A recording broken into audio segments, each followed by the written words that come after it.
अब दहर में वे यारो मददगार नहीं हम, पहले की तरह बेकसोलाजार नहीं हम।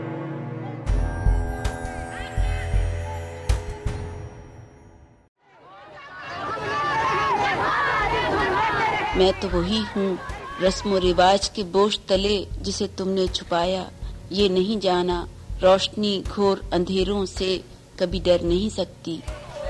बोलेगी मुंह खोलेगी तब ही तो जमाना बदलेगा, बोलेगी मुंह खोलेगी तब। It wasn't easy for these women to shun their comfortable lives in search of justice for their sisters.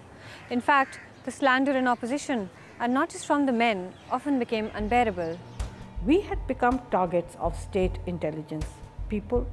We had become targets of all kinds of repressive measures and reprisals taken by the state. The principal critic was the Jamaat-e-Islami. Jamaat-e-Islami also had a women's wing, had student wings with a women's section. So they operated in the campuses. These women that come out are prostitutes and they're immoral. They actually use the word prostitute. They're women who are those who came out, their nikah is not jaiz. Women, in fact, were saying, look, here we are. We are right there in the street. We are fighting. We are speaking out. We are neither blind nor dumb nor deaf. This was the reality that they didn't want people to see. There was very little coverage of political activities in the newspapers. The newspapers would have these forums where they would call women activists and the Jamaatis. And in due course, then Jamaati women also started coming. They were also very critical of the Women's Action Forum. They felt that we were violating the principle of Islam. They said, you can, what your issues we recognize, but you should remain within the framework of Islam. And in fact, they said women should not even work. Their place is home and they should be good mothers. So we saw then Jamaati women coming out, and there would be this panel with Women Action Forum activists on one side and these women with black burqas with their eyes showing through slits on the other side. And we would have this discussion where both parties knew there would be no meeting point. We've been called endlessly Maghrib Zada Khawateen hai, Falana hai. They are also upset at a certain class of women for having spoken out. The Maulvis attacks are because they use the excuse of Islam, but I think they're really afraid that the women in their own family are actually paying attention and listening to what is being said about oppression and discrimination. At the same time, on the issue of crimes against women, there were two processions in Karachi once, with the Jamaati women on one side and the Women's Action Forum on the other side. They picked up all our strategies though. They would hold corner meetings, they would get signature campaigns, they would go to the press, give a press statement. So it was interesting, the interplay. When I went to the smaller towns, I was quite surprised at how keenly women were actually following what the Women's Action Forum was doing. And I often got this response, "Acha, Lahore se hain, aap unke saath to nahi hai." And it was like this, are you with them? We're actually with you. और वो ये सब कहती थी, हम सब आपके साथ हैं. The issue of elite women, as I said earlier, that Women's Action Forum came into being on the initiative of urban professional women. Partly because they were the ones who could sense what was happening first. They also felt that their professional lives would be threatened. And thirdly, they feel that as women, any woman who gets violated opens up the possibility of any other woman to be violated. One woman stood up. She was from a different background, much more economically challenged, etc. She said, "We're all with you, but don't expect us to go out on the streets with you." And she gave us 3 reasons for this. I've never forgotten this lesson in my life. She said, 1, if you're arrested, nobody's going to rape you, but who's going to protect us as working women if we're arrested? 2, for being out on the streets, you won't lose your jobs. And if you do, And if you do, you can better afford to lose your jobs than we can. And 3, when you are in the streets and you get beaten up and you go home, aapko to shabashiyan milengi. You'll be congratulated for doing a good job.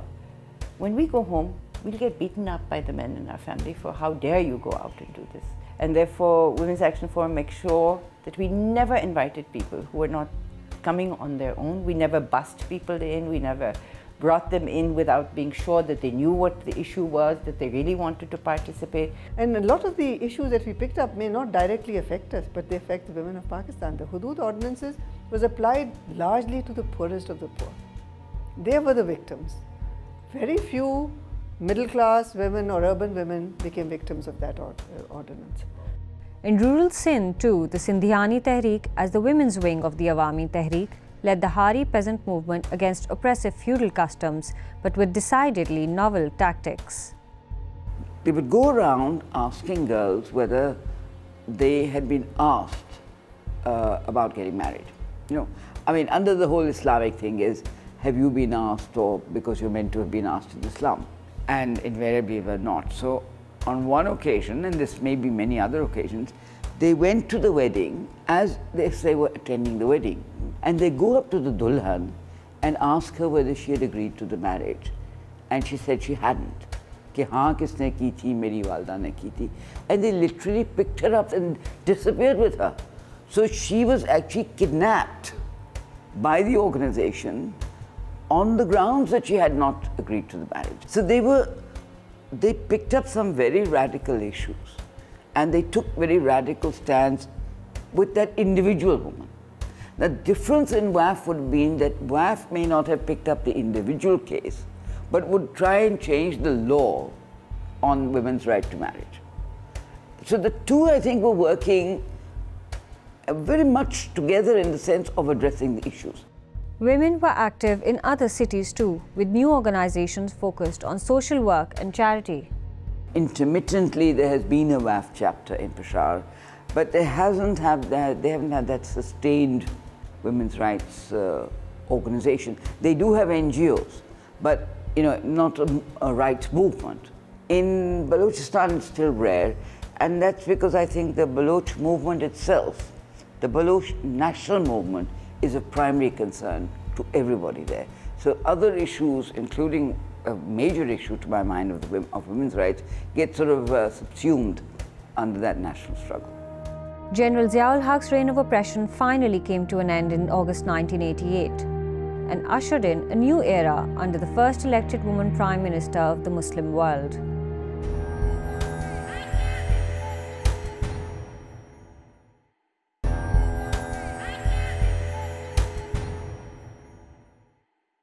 I think it was extremely exhilarating to see a woman stand, and a young woman. We had also experienced her arrival in Pakistan, in Lahore in 1986, where there was, there was a river of people on the streets. And there she was, and at that time very young, standing on that truck and going, and everybody going berserk, the kind of feelings she inspired, partly because she was Bhutto's daughter, and Bhutto had been martyred. It was remarkable. She would come out of jail and she'd be demonstrating again, and she'd be picked up again.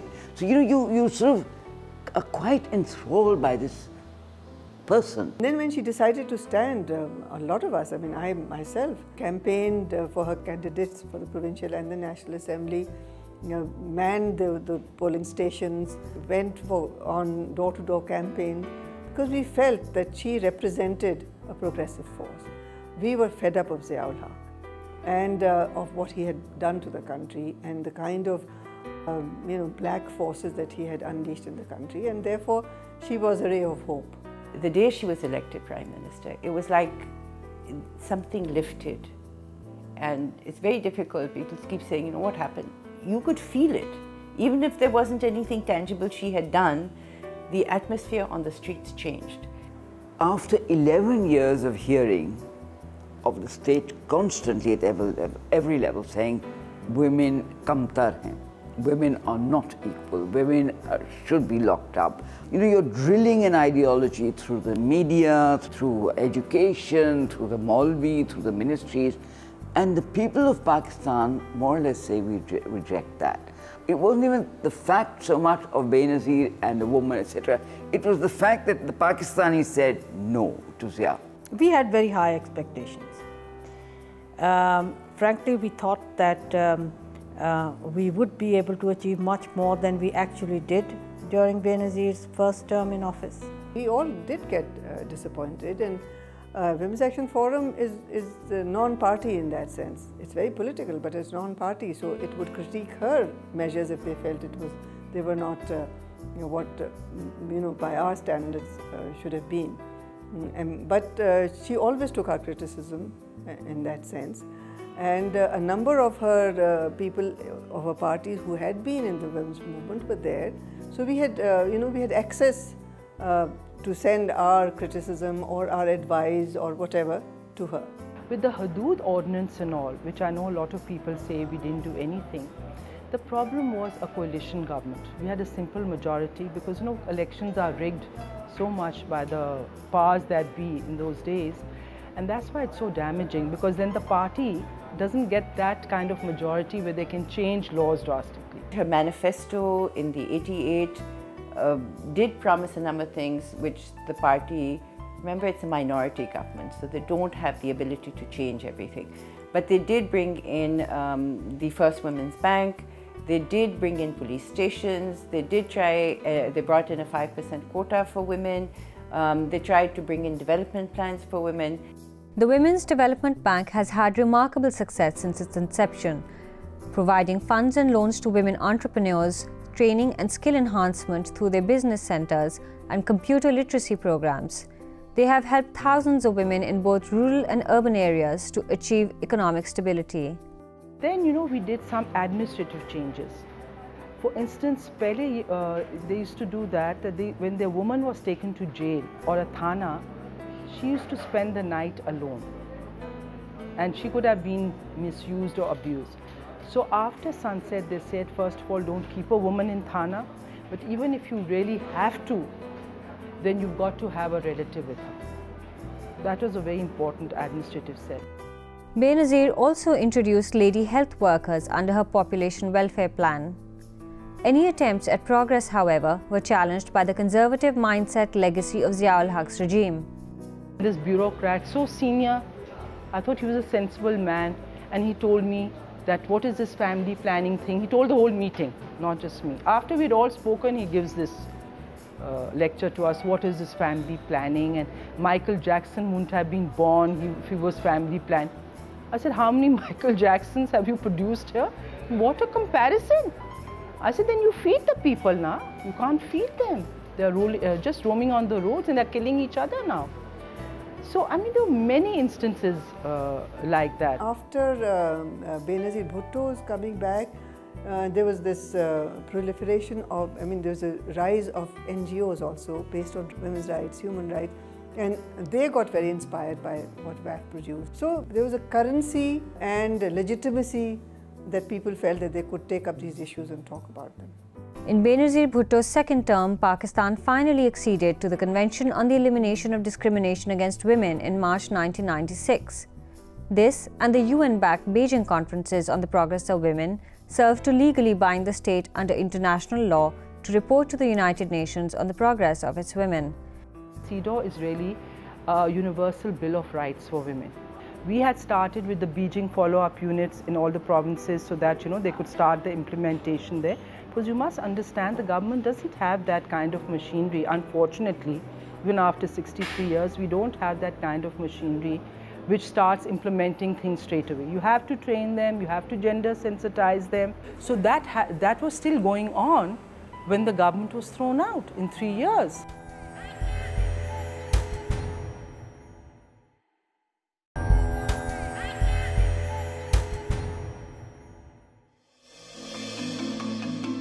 New elections in October 1990 brought in the Islamic Democratic Alliance, a multi-party coalition which included many religious right parties, headed by the Pakistan Muslim League with Nawaz Sharif as the Prime Minister.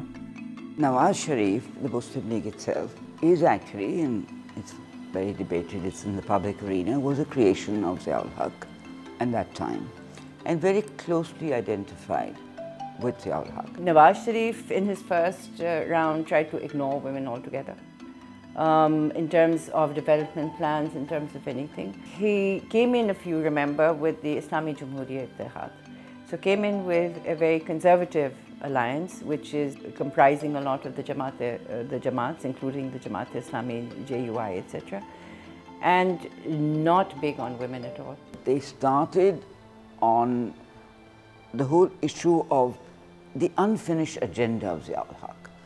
One of the primary ones being the Shariat bill. Every August he would go to the masjid, pray on Zia's thing, and reaffirm the promise of fulfilling Zia ul Haq's vision. The Shariat bill elicited immediate criticism from women groups who recognized its power to sanction conservative elements to take the law into their own hands. The bill contained clauses that would legalize the Islamization of all educational curricula, vowed to remove obscenity and vulgarity from society by the control of all media and institutions. Who would define the obscenity, for instance? What would be vulgar or not? These are not defined. So it would be the whim of the person who is implementing the regulations of the law. And that would be determined by his thinking and his worldview. And the worldview that Nawaz Sharif represented was that of the more obscurantist religious views. In his second period, of course, with a 2/3 mandate, so he could have passed anything that he wanted, he set about consolidating power to himself. And that's when we get that very famous 15th Amendment process, where he himself, it was the establishment of the Caliphate, of the Amir al-Mu'mineen, where he wanted both religious and temporal power. You would have had the institutions of morality police, which seems to have been adopted from Saudi Arabia. You would have had a small coterie of people being able to overturn government rules, provincial decisions, etc. We really campaigned a lot against the Shariat bill, and it came up in the Senate, and we lobbied hard, and fortunate that it couldn't go through.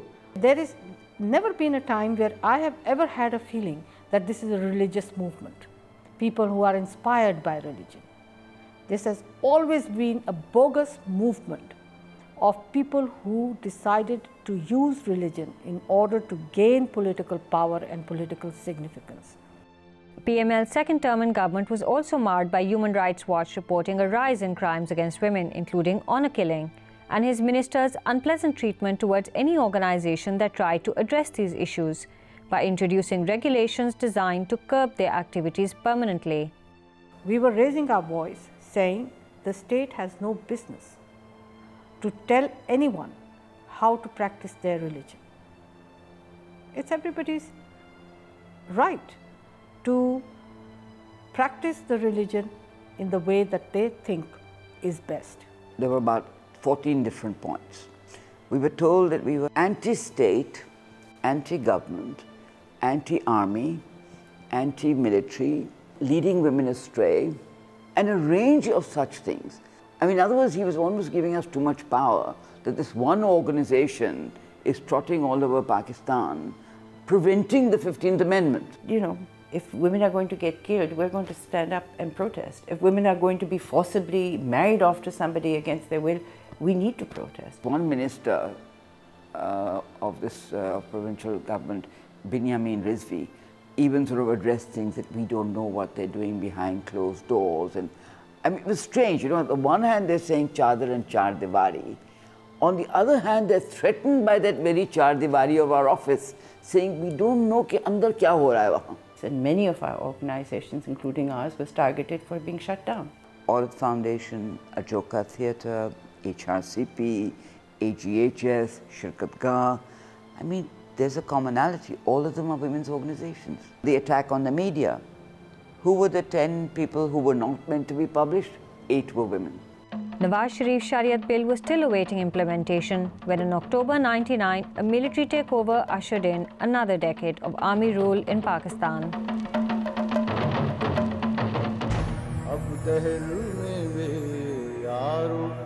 मददगार नहीं हूँ पहले की तरह बेकसो लाचार नहीं